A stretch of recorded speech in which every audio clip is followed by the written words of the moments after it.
Hello, everyone. This is Ruby D, the Goddess Entrepreneur, and I am actually waiting for Miss Tara so I can send her an invite so that we can go ahead and start our discussion this evening for soul therapy. And the purpose of us doing this is to kind of give you a snippet or a little bit of a preview of what it is that soul therapy is and what me and Tara will be discussing on our internet radio show that will be launching next month. And if I accidentally sent you an invite, my bad. I was not trying to send you one. I was trying to send it to Tara. But I am waiting for her to come on. But while I'm waiting for her, hey, Aman, I am gonna give you just a little bit of a background of about what soul therapy is. Soul therapy is an opportunity that I was presented with as far as doing an internet radio show, and I felt it was appropriate to invite Tara on this particular step in this journey or in this process with me, because the show is primarily going to focus on mental and emotional health and wellness as it affects us in a number of different aspects, personally, professionally, how it affects men, women, children, your relationships, your friendships, and everything. And right now I'm just waiting for Tara to come on, but the show will be launching next month. We will be releasing the date. We're not releasing it just yet, but with today being Father's Day, we felt it was a good time for us to just go ahead and finally do a live video together and just talk about our relationship, the relationship that we had with our fathers. And of course, if you all saw my post earlier today, you will know that my father, is not in my life, and he hasn't been in my life for a long time.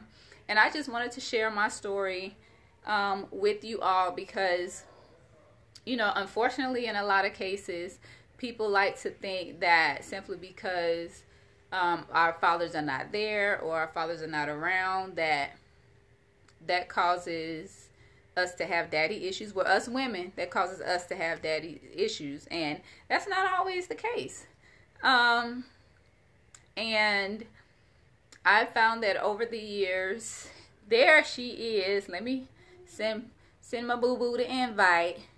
Actually, I just sent the. Oh, here she come. It's coming.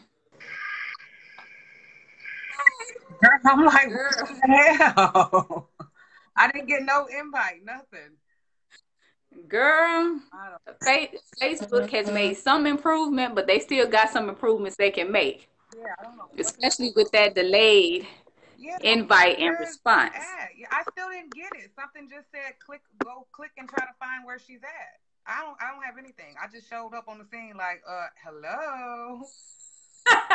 Anyhow, Well, I'm glad you showed up. yes, ma'am. But now, since Tara is here, I'll give a little bit of introduction of who I am because I know I have a lot of new friend requests that I've accepted.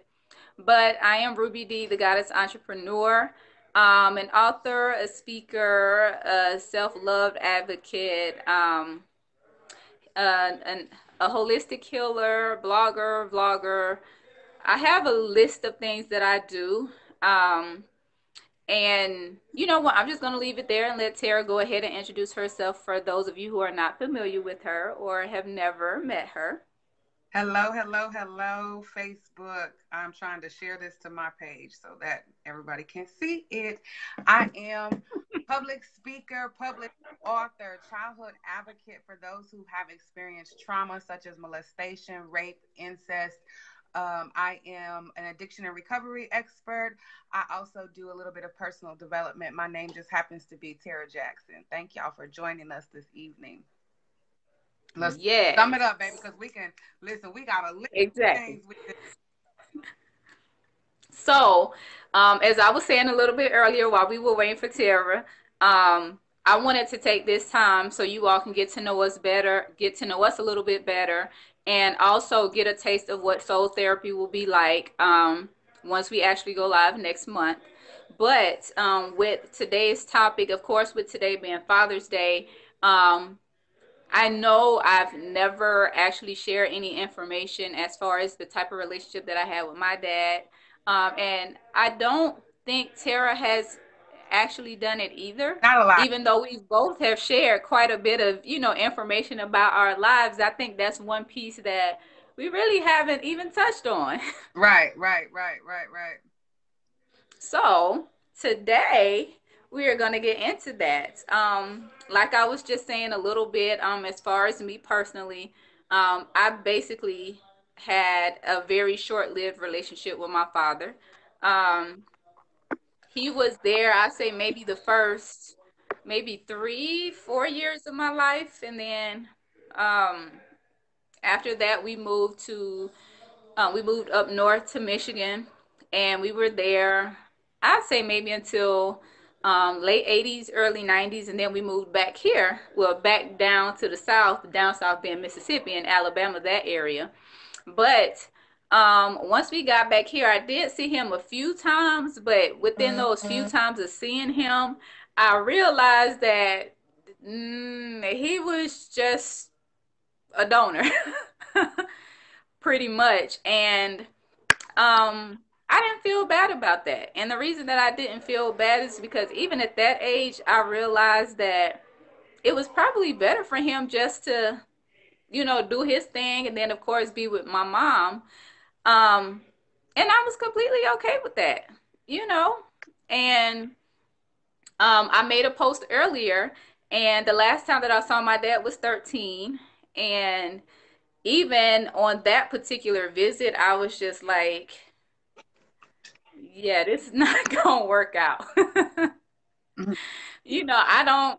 I've never had any ill feelings towards him for not being in my life or anything like that. He was true to who he was. So it wasn't like he was out here pretending to be a dad when he knew deep down that's not what he wanted to be or anything. Right. And for me, I was completely okay with that. So, that's a little bit of my story. I'm going to go ahead and let Tara talk about hers. Well, happy Father's Day to all of the Yeah, I'm right. sorry. Happy Uh, Father's Day, that part. Sorry. um, I can remember for a long time I used to wish my mom a happy Father's Day, and then I began to understand that, um, she could only be my mom. My father died when I was 6 years old, and so I don't really have that story of abandonment. I don't really have that story of having daddy issues because he was in and out of my life or anything of that nature. But I do know what it feels like not to have a father. Again, he passed when I was 6. My father was my world, in my mind for a very long time until I was able to pretty much get honest about the fact that my father was the best father he could be, but he was a horrible mate. He was a horrible, horrible mate. He was very abusive to my mother. He was very abusive to the women in his life. He, crazy enough, became a pastor like 2 years before he died, but he was still practicing all of the hoish, pimpish behavior. He just kind of transferred it from the streets to the church. Um, I have very few memories of him because I was 6 when he passed away. I think I did have so-called daddy issues for like the better half of my teenage years. In my 20s, I dated men that were much older than me, looking for a certain level of security that I didn't have. But crazy enough, I was 6 when he died, so it's not like I really knew what I was even looking for. Where your father teaches you like how to go out on dates and all of that. I didn't have any sort of role model there. I had a grandfather who was a role model to me, but not necessarily a father figure. I think it took me about 21 years to really come to terms with all of that and find my truth in it. I don't know if I was looking for my dad more so than I was looking for security. Um, Mm-hmm. And I think sometimes we get that confused. I think that there is definitely a stereotype that women are looking for their father. And I don't think they're really looking for their father. They're looking for that representation of what it means to be protected and provided. by a father. But it's obviously a huge conversation. But my story in a nutshell is my dad died, and my Mm-hmm. mother didn't get into a healthy relationship with any man that could have been a role model thereafter. The men that she dated were just men that she dated. They didn't feel in a role for my father, for us as children at all. So I don't Mm-hmm. about it much, but because it's not something that plagued me, like you said, it's not something that just affected my life in a manner that I could just sit up here and boohoo and cry about it. Right. And oh, and sometimes I think that Yeah, she said that father people, nurturing, the nurturing aspect. yeah, right. And I think sometimes, society can or tries to make us believe that simply because we were without one parent for whatever reason, that there's something wrong with us. And it's almost like, Right, right, well, because he wasn't there, forget why he's not there, but as a result there has to be something wrong with you. right. And it's like, You had to no, it doesn't. something that you're lacking something because you didn't get that. But I mean, don't get me wrong. I think there are women like myself who didn't necessarily have that masculine energy in our life in a positive manner. So Hmm. we only really got a feminine perspective on life. But then there's people that I know who had great grandparents, who had great grandfathers, who had great uncles, who had mentors in the community that they may have missed their father, but they got the masculine energy, protection, security, comfort, nurturing, all of that. So we can't just Right. say women who didn't have their father have daddy issues. That blanket statement is just far from true. Exactly. And and sometimes if you push that button with us, it's like, no, something's wrong with you, and you clearly say, no, I'm fine. Well, no, something's wrong with you. No, I'm good. Like, for real, I'm good. Right. But no, your daddy wasn't there, and because it's this way, that means something has to be wrong with you. Okay, at that particular point, that's when you taking it too far, and really at this point, you want me to get an attitude. You want me to, Well, you're go there with you. projecting. You're projecting whatever is inside of you. I don't know if you have daddy Exactly. or maybe you have mother issues, but you're projecting something that society has sold you, a stereotype, and you're assuming that every single woman that you meet has this set of issues. And even if a woman had issues being abandoned by her father, do we not get to heal? Do we not get to go Right. on in our life, or are we subject to have those issues forever? Right. And is it your responsibility to fix it? No. No, it's So not. what though? Here's the flip though. I have met women, and I've been one of those women in my early 20s that were looking for men to fix things within me, to make me Hmm. happy, to complete me too. So I can only imagine that those type of men have met women who require them to fix things that make Right. residue of their father being gone, or whatever was going on in their life. They're looking for men to fill in those gaps. So I'm sure he's been dealing with those type of women. But then the flip is, why do you attract those type of women? That part. Bruh.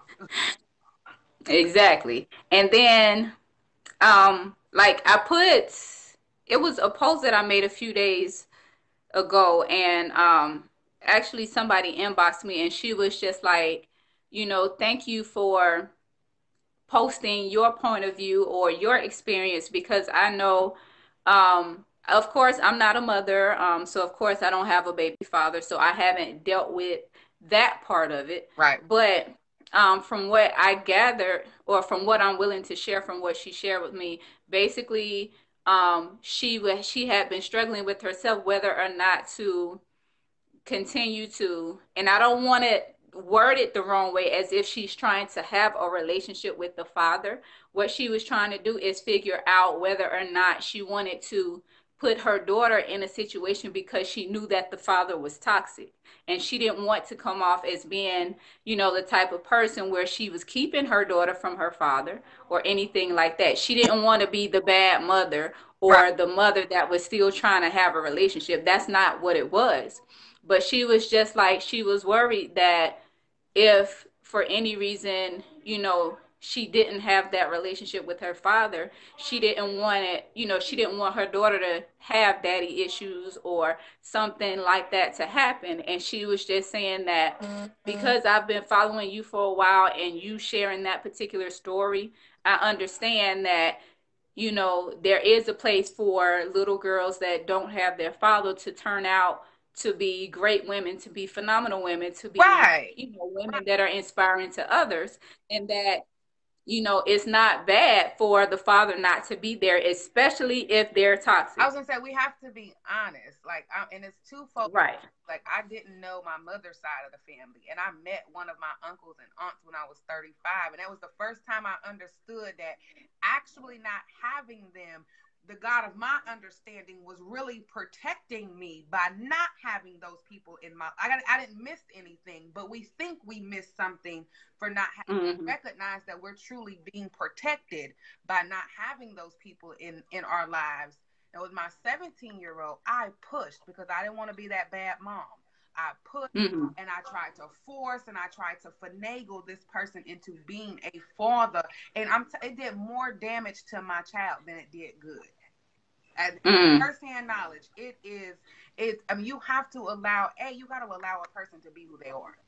If he's not participating in that child's life, you can't force that person to do so, because in reality, you're forcing them to be something they don't want to be.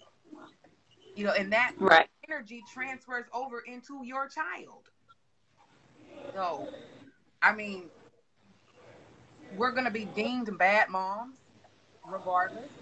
I think that even if we choose to do so and if we don't choose to do so, it's going to be this thing where it's always the mom's fault. However the child turns out, it is always the mom. But for me and my youngest son, my almost 2-year-old, I wasn't making that same decision. You don't want to, father, I release you in love. I won't allow you to transfer that toxic, dysfunctional into our lives, specifically his life. This have the ability to change, yes, but at this current moment, your ass is toxic. You have to be where you at. You have to be. Now, don't get me wrong. You do that particular viewer, if you're watching, at some point, sis, you'll have to cross that bridge to have that conversation with your daughter. But at this point in time, if she's young to have that conversation, then you just do what you need to do. But at some point, you have to be honest with her about who her father is. You can't lie. Right. You can't lie and you can't hide her from her dad, but don't force her on him. Right. And, I'm grateful for my mom, for being that way, because my mom was never the one to be like, oh, your daddy this, your daddy that, he ain't this and he ain't that. That was never her. Right. And, it's been times where, yeah, she actively took me over there. Do you want to go see him?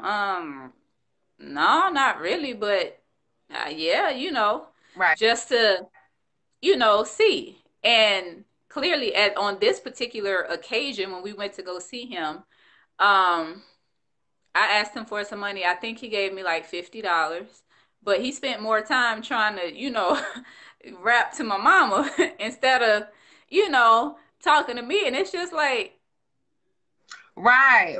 Because those are the type of men who they're not interested in the child.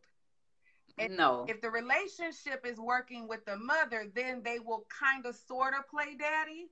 But if exactly the relationship isn't working with the woman, then it's no go. And that's toxic. It's toxic. Exactly. It's toxic. And I remember, I remember when we went to child support court. I don't remember what age I was, but I remember going.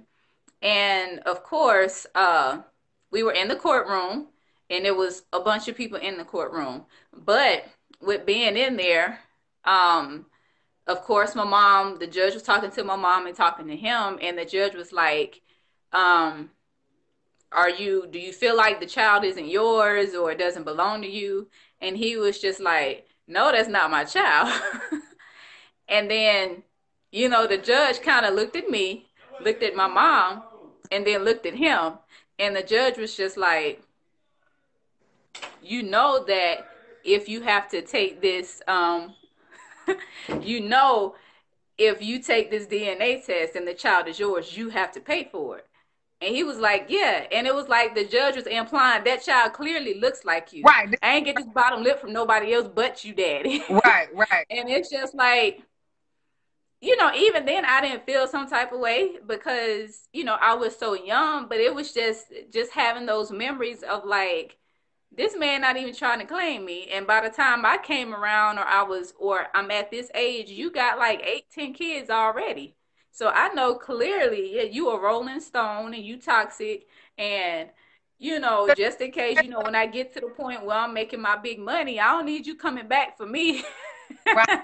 asking where your cut.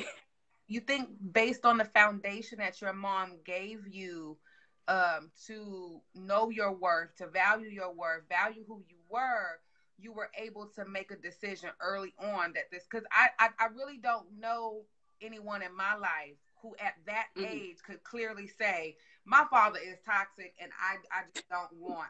I mean, you're 13. I think about 13-year-old girls. I think about myself as a 13-year-old. I wanted my father in my life. And the majority of them wanted their fathers in their lives.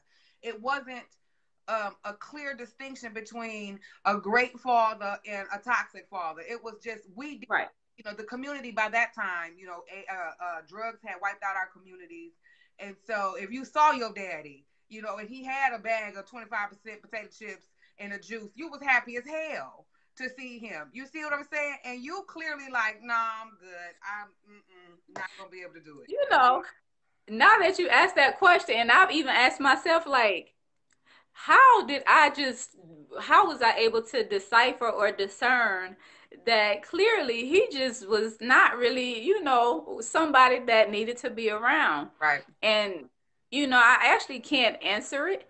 I guess it was just, I think I've always been what, you know, people would consider a bright child. Right. And I've always been observant and I've always thought for myself and I've always paid attention.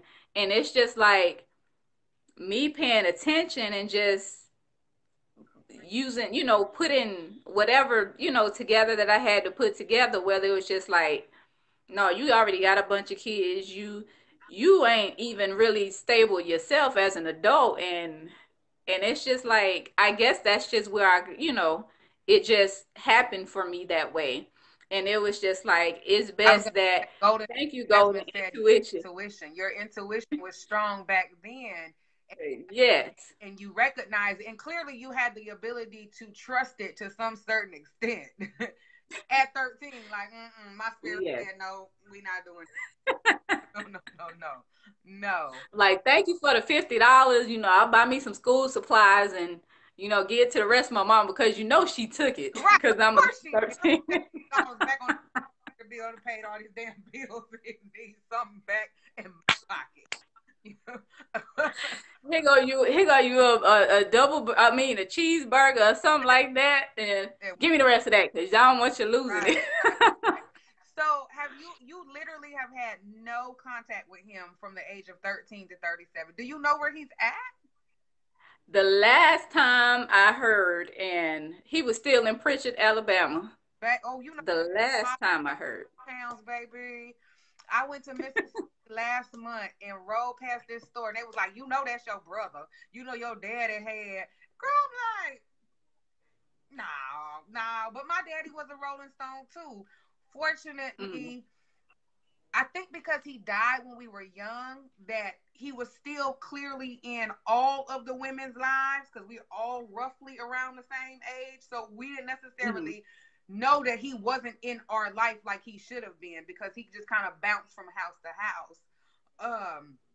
But I was 6. You know, my brother was 5. My sister was, my stepmom was actually pregnant with my sister. And then I had an older sister in Mississippi. So if he had kids in between, we had no idea, you know, nothing whatsoever. And now it's kind of like, we laugh about it. We went to Mississippi and everybody just kind of chuckled on, my father was my father. You know, he's doing what he do. And unfortunately, all of us we weren't raised up together like we probably should have because the women hated each other. Mm-hmm. mothers. You know, they weren't tribe mothers, girl. They weren't with that polygamy, none of that. We not friends, none whatsoever. Like, I still like you 30 years later, that type of thing. So we didn't get to grow up together. Mm-hmm. But I don't think that we didn't hate each other. We just grew up in different homes, you know? Right.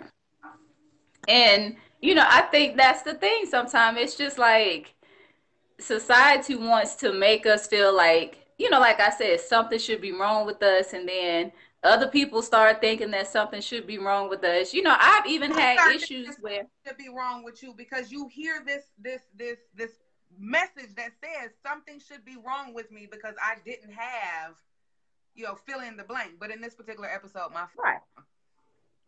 And then, it's been occasions where I've been in relationships and men would tell me, I need to do this for you because you got daddy issues. And I'm like, no, I don't. No, you do. You do. You do. It's okay. It's okay. Where your daddy? And I'm just like, nah, I'm cool what? For real. Here's a question that popped in my mind. So what about men who don't have fathers? And that's what I be thinking. Everybody telling y'all got daddy issues. Because what society does say, I would absolutely is y'all need that guidance and I understand y'all do, but it's just like there are other men in the family. Like, for instance, my uncle was there, and that's it. He the reason why I ain't got no kids to this day. Right. It's just like he made sure. Don't you get pregnant. Don't you do this. Don't you do that. You got to graduate high school. You got to graduate this. You got to do this and you got to do that. And it was just like, even though my dad wasn't there, my uncle was there. Like, even now, my uncle doesn't have any kids because he had us. Right. And he was always right there. And he was always, trust me, if he gave us some whoopings, I'm not even gonna lie. It really goes to show that it takes a community, it takes a tribe to raise your children. Yes. And that if you are a woman who doesn't have the father of your children in your life, if you got a solid support system, your baby's gonna be okay.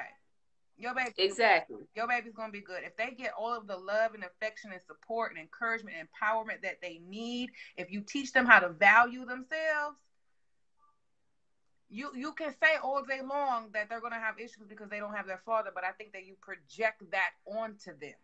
Yes. And that's exactly what you're doing. Especially those of us who have tried to force our children on those men, got your baby sitting on that porch waiting for that man that not coming. And then you're steadily messing with the self-esteem and the confidence and the worth and the value that your child has, especially as a small child who doesn't understand why you keep telling them they daddy coming and they sitting on the porch at 3:00 and he was supposed to be there at 1:00. And then now you have to, begin to counsel your child. And then you mad, you angry. So they don't tell them what you're saying to the baby. I think we project more of these issues onto our children than necessary or that have to be, not necessary. Right. And that's another reason why I'm so grateful for my mom, because she never was the one to try and force him in my life. She would always ask me, but do you want to go see him? Do you want to call him? And if I didn't, she didn't make me. Right. And if I was just like, well, okay, if we in the area, then, let's stop by there or whatever. But I have seen, in some instances where it becomes almost like a struggle or a fight. And the child is sitting there looking at this, and it's just like, they just see the mom and the dad going back and forth. And it's just like, that's where the issue's coming in at. I was going to say, it ain't because the father is not there. Well, I'm not saying that's for everybody, but it may not always be because the father is not there. It's because y'all got issues y'all need to work out. And like you said, that transfer of energy just going right there all into the child. Right. Well, that sister who, I don't know if you saw this video, a couple of months ago, of the sister telling her daughter had to be like 2 or 3, probably 3. She was talking, but she was barely talking. And I don't know if she had called the dad or went to take her to see the dad. And she was just telling the little girl her dad didn't love her. You see what I go through. She was telling her all her issues and what she felt about her father. And the baby was crying and the mama was crying. And I'm thinking to myself, this little girl only knows what you're telling her. She only knows what you're feeling. That energy is being transferred onto her. You're trying to force this man on her. And now you're forcing your feelings, your bitterness, your hurt onto her. Not to say that he's a great man, because he may be a horrible man. But how productive, progressive, and positive is that of you to be having this Iyanla conversation with your 2-3-year-old? And then wondering why this baby, because you're going to continue to have that conversation. If you having it with 2 or 3, you're going to continue to have that conversation. And now you've instilled in her that she's not worthy, that she's not valuable, that she's not good enough to be in this man's life. And then you wonder why she don't feel like she's good enough to be in any man's life. Exactly. That part right there. Right. Hey everybody, I just want to say thank you all for watching. Hey Kiara, hey Devron, and Kiara, with soul therapy, like I said at the beginning, this is just a little a sample of what the internet radio show will be like, us talking about topics and hopefully bringing up topics that we never really thought about or that we never really discuss or talk about, and bring them to the forefront, how it affects us mentally, how it affects us emotionally, and so in so many different aspects of our lives. So should she hide it, or how should she go about telling her that truth? I didn't see the video personally. I know what video she's talking about, but with me, if y'all know how I, do Facebook, I scroll. If it's something that, and I feel like it's too much negative energy there, I'm just going to scroll right past it. But I am aware of what video she's talking about. It's not that she should hide it, but there is a certain time in a certain place in a certain way that you should have that particular conversation, especially with a 2 and 3-year-old. If anything, at that particular moment in their lives, they are like sponges. They absorb everything. And at that particular point, what you should be focusing on is positivity, love, affection, all of that type of energy into your child, because like I said, they are sponges. They absorb that negativity, and then you wonder why they grow up and they looking at you upside the head, because that's all they know. That's all you've ever been. You've only been negative, and every time something comes up, hi mommy, sorry. Every time something comes up, then it's just like, why every time when it comes to my dad, she always hollering and yelling and making me cry? Well, I think that the child absorbs that. Those I'm sorry, Ruth. Sometimes those particular type of sisters want their children to, because I know my mother did. My mother wanted me to feel the same way she felt about my father. She couldn't understand how I could still love him despite what she had been through with him, but she didn't understand. And this young lady doesn't understand. Your children have a different relationship and a different understanding, feeling, and thought about their other parent than you do. They don't have the same connection or disconnection, and you can't expect them to hate their father because you do, or to even feel the disappointment or rejection that you feel. And even if they feel disappointment, it's not going to be the same disappointment that you feel. They didn't exchange this energy with them. They weren't intimate with them. They didn't spend these years. Right. So it's just an inappropriate conversation at 2 or 3 years old. Not inappropriate in general, but it definitely can be a better conversation than to just be emotionally vomiting all over your children. Right. And like Tara said, definitely at that age, it was not a conversation to be had, because that baby don't know. All that baby know is negative energy, negative energy, negative energy. Yeah, when she gets older, you can have a conversation with that. I mean, a conversation with the child so she understands what's going on, but still not in a way where you have to emotionally vomit on your child. And it's just like, you can have this conversation and it be a sensible conversation. If for some reason you dislike her father or whatever the case may be, then I'm pretty sure she's gonna pick up on that energy. She's gonna understand that. Right, You ain't got right, to tell right, her that. right. You just don't. And even, I mean, even when they are of age, you still want to share with them kind of in a neutral manner and allow them to make decisions for themselves. Because when you start, being biased about the conversation and start talking about what you feel, because their father may not, it's just a different relationship. It's such a different Mm-hmm. relationship, and you have to allow the child and that other party, that other parent, to formulate whatever relationship there is. And if he really ain't shit, those babies know he ain't shit. They know, I knew they know that. They it. know that. They know that. And you gotta really allow that to work itself out. If that person, um, if you feel like that person is I don't know how to say this without it sounding crazy. For me, Just say it. right, for me, the parent to my 18-month-old is, he's just unhealthy and he's toxic at this point in time. So I choose not to introduce that into my child's life. But at some point in time, we'll obviously cross that bridge and have that conversation. But in my opinion, it is a conversation that I will refer him to his father. You want to know why your father hasn't been there, you need to speak to your father. And Right. that responsibility be on him, not me. Because I can't tell Right. why he wasn't there, but he can tell you why he wasn't Right. And, I completely agree with that. It's just like, you don't want to get to a place where you're feeding your child this information and then they take that in, and then somewhere down the line they develop this relationship with their father, and then he tells his side of the story, there. Exactly. and then it's just like, well, wait a minute, mama told me this, Right. And and now your child looking at you like, and mom, like, on my experience with my 17-year-olds, no matter how much you think that they're gonna feel a type of way about that parent because that parent wasn't there, they still love their daddies.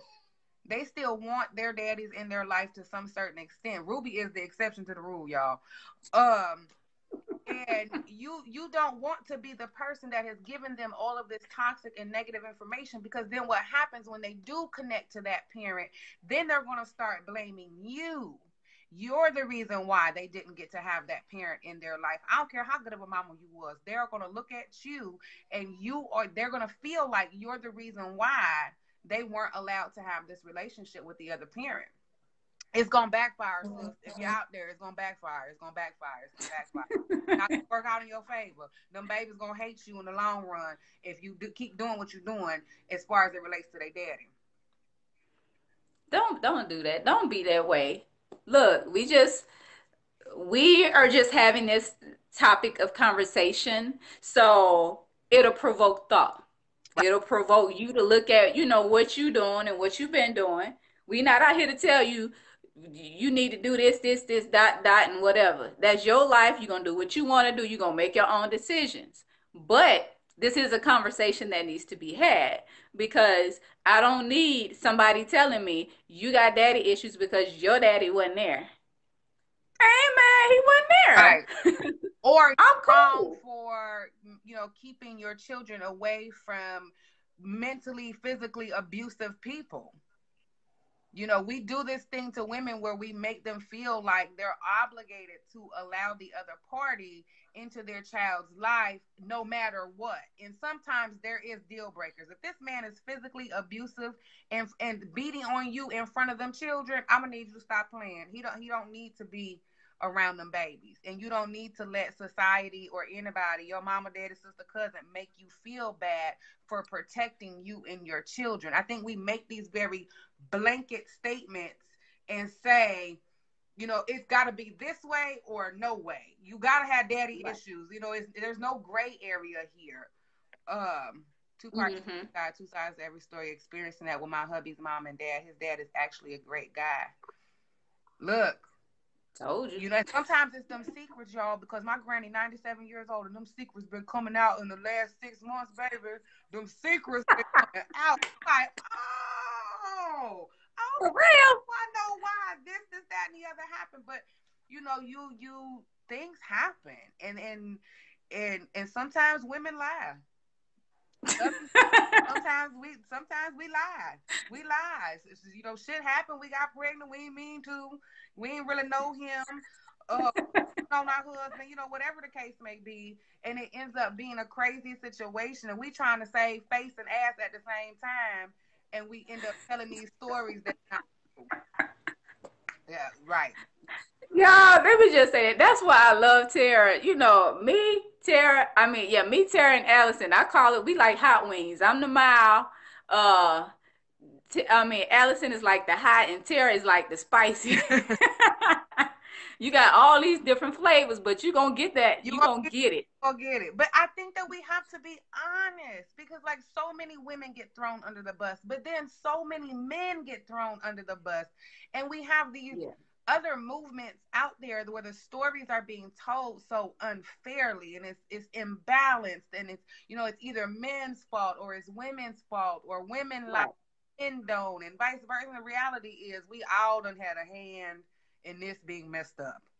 Women exactly. Men done lied. We all done cheated. You know, something along those lines. We just got to be honest about it so that we can stop this generational cycle of you know, continuing to birth children into these toxic environments. Because at the end of the day, that's who we hurt. We hurt these babies. We hurt. Right. And you know, we Allison, I mean, me and Tara can talk. Allison can talk too. But you know, I kind of want to wrap this up because we don't want to get y'all too much, you know. Now, but one last thing that I did want to bring up is I made a post today, and you know, one of my friends, she commented on it, and she was saying, you know, in Tara's case, her father, you know, passed away when she was younger, and she was just like, you know, why do we feel that we're, you know, that we're missing something? Is it that we're fantasizing about what we're missing? And I'm sorry, my apologies. I can't forget, you know, I can't remember her full comment. But one point that I made to her was, yeah, of course, when we growing up and we watching TV, we see these full families with these fathers and stuff like that. And it makes us feel like we're missing something because the dads are not there. But then what we also have to realize is that even though they're showing this part of it, they don't show all of that other stuff. You know, that kind of stuff, when it happens in this house, it stays in this house. Mm-hmm. So just because the father is there doesn't mean that they're happy, you know, happy go lucky. Mm-hmm. You're not seeing the abuse. You're not seeing the drinking. You're not seeing the beating. You're not seeing the verbal abuse. It's so crazy. You're not seeing all of that. I took Malik to go play at the Playland today, and there was an estranged couple. They were still married, separated. Either he just got out of jail or he just got out of detox. One or the other. You know, we observing as hell. And they had their kids there. And I'm looking at them, and from the outside looking in, if you hadn't have been in this particular environment and saw this family, you would think, you know, mom, dad, you know, Escalade, nice outfit, big bling rock on her finger, kids dressed nice, and it's hell going on in that household.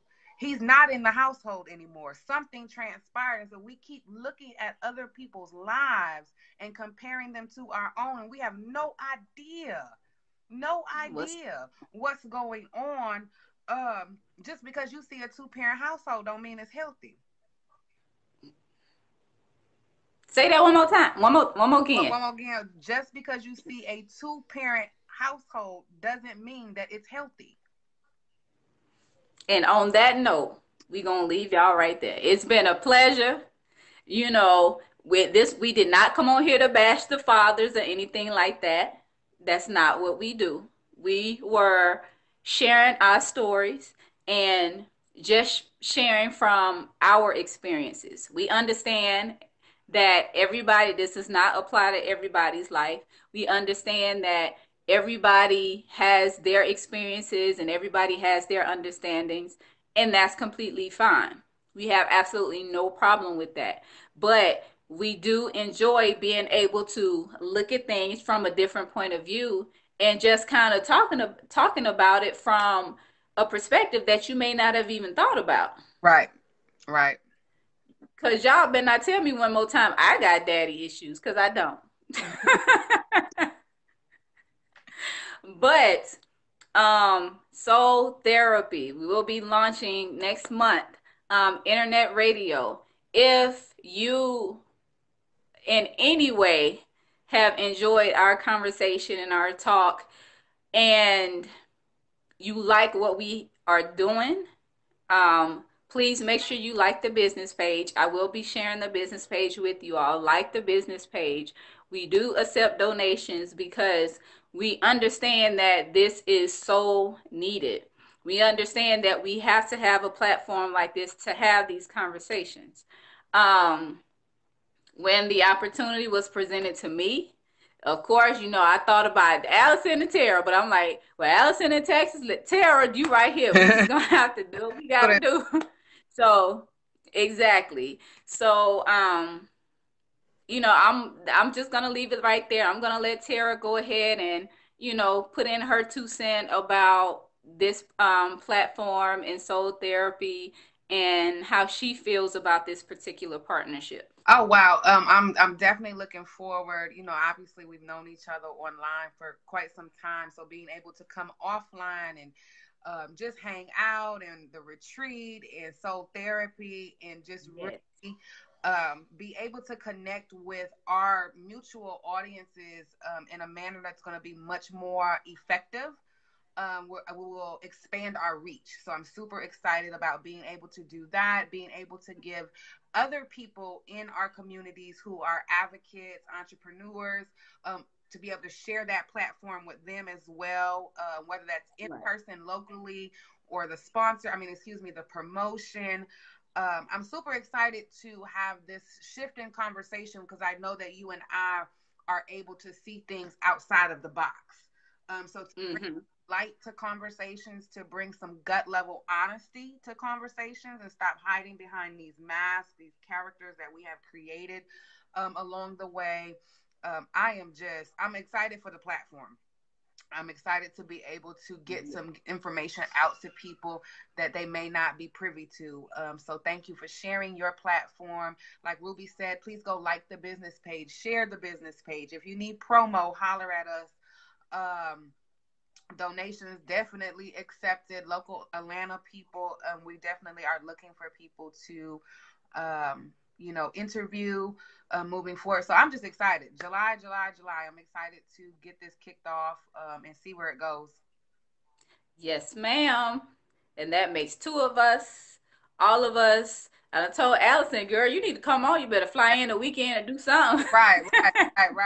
Once every couple of months at least, come hang out. Exactly. And do this. But we'd like to thank you all for watching. Please share the video. This is just a scrape off the top of what we're gonna be talking about. A snippet. Snippet. Thank you for joining us this evening. Please continue to stay tuned. We will have an official launch date soon. That's it. We will see y'all on the page. Check us out on the business page and on Instagram and YouTube and all that good stuff. So we'll see y'all next time. Bye-bye.